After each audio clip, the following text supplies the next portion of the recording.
Program tuchachanche nze Florence Nampijja lunaku lwa baraza tuleeta rising stars tukuba nyimba zaabwe ate no baleeta on set ne twogera okubeera nga tubalaga ensi.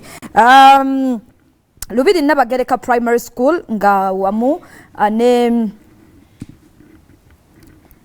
okay, so kompe ku luyimba katono nkomeo somero lya Lubiri Nabagereka Primary School nga liri wamu ne Lubiri High School ge masomero go bwakabaka gasangiwa mu Lubiri Emengo kale we no muzadde ngo ino omwana mu primary ngo ino omwana mu secondary ngo nonye somero tuufu okuberanga omutwala mutwale waba primary ku Nabagereka waba secondary mutwale ku Lubiri High School agenda kuberanga abangulwa abulungi abasomesa abatendeke embere musobozesa okuberanga ayiga bulungi security nungi abakulakulanye bitone by'abaana bali abulungi basula bulungi akali yasomere tuufu obage masomera matuufu agokubera ngo twalamu abaana okuwandiika kugendera ddala maaso ku masomero gonna era osobola okubafuna ku noti 7 noti 4 7 2 43 oba noti 7 noti 4 65 94 62 ojja kubeera nga omanya ebisingawo ku nsonga eyo kale nsanyusa okulaba mama lero mama gwempise mama tangambe nti mnyabo tompita mama onkadiya mbako kadiyeza nedda tiri okay oli ota ndi bulungi atego oli bulungi olabikanga star neanziza oli we mulale ya kigambo nti olabikanga star yambadde nga ba star banji star naye mulyo chuli yancho oli star oboge nafuka star obudira ki ku byombi mpulira ngeafuka star tendi star oli star togenda kwogera oli bulungi ndi bulungi ogenda kubuuza ku batulaba obe yanjulire n'amanyego bampita Gabbie Mirembe and I'm an upcoming muja kunsonyiwa mukatini my Luganda does not Luganda well but omwana Gabbie ati yeah but gwani Gabbie Mirembe Mirembe mpulira ng'eryaffe eryawano lwaki Oluganda is not Luganda lingi anti munange nakula njogera Luzungu nnyo kati walwogererangawo Oluzungu anayo omwana ono Gabbie anji yalikola ne ku stage yalinya olyokozesa okay Oluzungu okuza olwogererawo nalwogera nnyo era Justin jigawizi okulidde wano nkulidde mu Uganda era naye ng'Oluganda mwayawukana naye ngezesaako ogezaako noyogera mpolampola otandise dduwogera ddi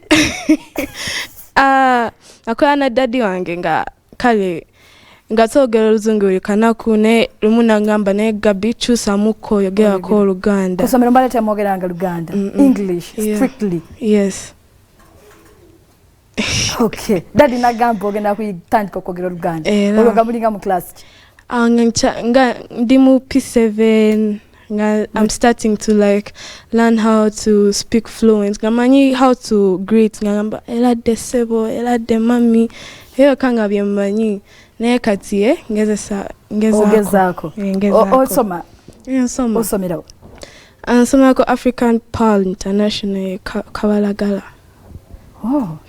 daddy nakukkiriza okubeera ng'ojoininga music ng'okyasoma mami ne daddy bonna beera nabo bali okay okujoininga music bali okay talina bwagenda kukyankalanyamu n'okusoma tewali era onatandika my music nali nkyali kana katonga just kuzina uzini then kuyimba buyimbi then nagenda wa mami nga nina kayimba kange ka gospel era ne mugamba mami njaga kuyimba kano mu studio nantwalayo just for jokes ne recently nagamba ne manyichi enenzo fuka business yo yeah so it's now my career standika mami yakutwa mu studio ngoyimba ka gospel kati mpulira tuli kuleero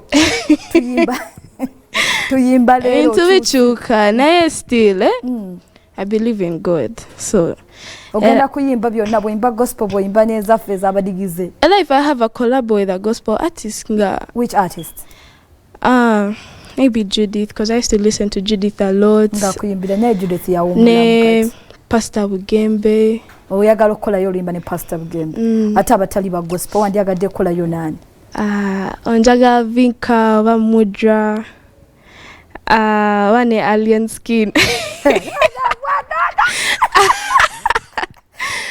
no owuliranga bwokola kakayimba ne alien skin oba vinka oba mudra oya kuba okikubye si kikuwa naye balinga ba mu music benjagala boyagala bakuyimbira bulungi bebakuyimbira bikunyumira basabe collabo bajja ne bate baliko bajja kubabuulira waliwo Gabbie yabasaba ka collabo vinka alien skin basa collabo bampita Gabbie Mirembe era musange ku handles zange za Instagram, Twitter, Facebook wona wendi wona okozesa Gabbie Mirembe otandika ddi okuyimba nti kati tukandogoze nti kati ozze kuyimba like business otandika ddi natandika mu 2020 nva Hoima obera Hoima gy'ovudde okujja wano really yeah my music started professionally from Hoima nga era saa zino mu Hoima kolayo bushow wange nenfunayo kasente then eno Kampala Justin chayiriba is that how they say I'm kuyiribaring but I know I'll make it. You will make it, I know. You're not chimake. Okay, that's what you're making. So far in a projects maker. So far from 2020 natandika nakaimba kange addiction. Okay. Nenzizako luno lelo. Okay. Then nenzizako dancing floor luli mu Runyoro. Okay. Nenzizako duno alwo debaita zinamu bade balulaga ku TV. Then waliwo Christmas song. That's the 5th. Yeah. Kati tuina wakapia. Waliwo akapia bakaita zinamu era. Zinamu. Okay. Kali wakatadi.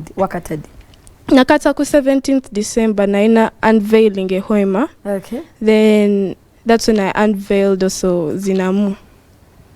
Saimo bakaba kali kumpi tuweko kazina mwaka akali latest okuva ewa Gabbie Mirembe Haruganda is not Ruganda.